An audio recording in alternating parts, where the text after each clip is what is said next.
Hi all, welcome to Raaonline. The goal of any physician is to maintain cardiac output. What usually you do to measure cardiac output?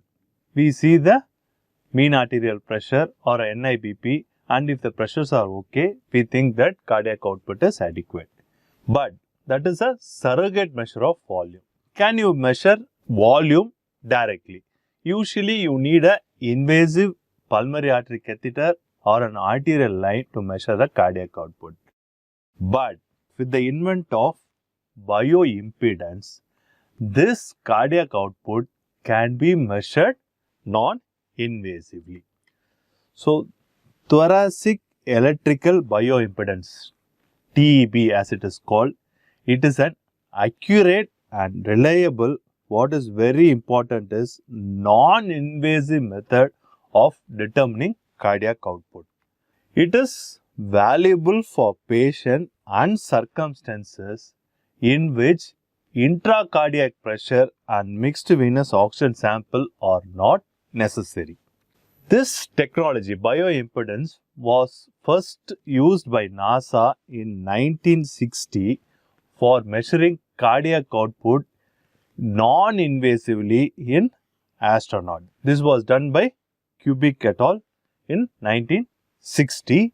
A decade later, in 1970, the first derivative thoracic impedance cardiogram was done by Labavidi. Next, another decade in 1980, a famous equation called Sramack equation, where instead of using the cylindrical model, he used a truncated cone model for calculating the cardiac output. And Burnstein is another name which comes whenever you talk about bioimpedance.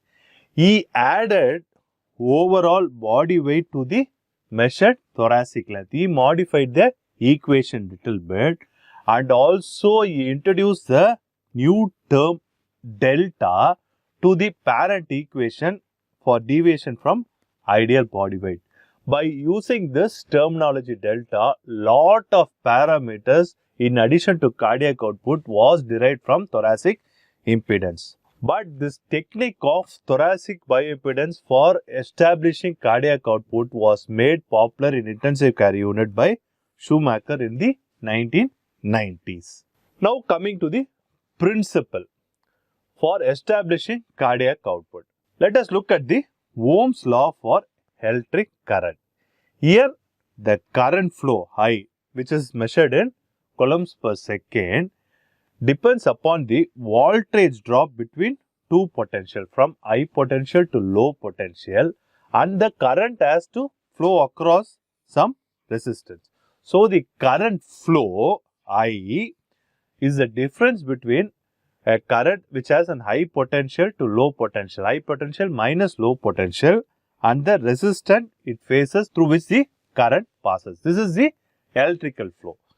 So, if you apply this blood flow, which is called the hemodynamic Ohm's law for calculating cardiac output, in a way it is called the Poiseuille's law.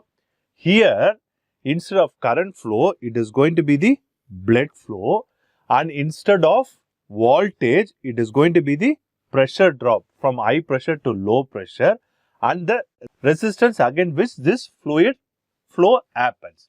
So, this high pressure area is going to be your arterial end, and your low pressure is going to be the venous end. So, cardiac output in short will be the difference of the blood flow from the arterial end to the venous end, from high pressure to low pressure, divided by the resistance which it faces while the flow is happening.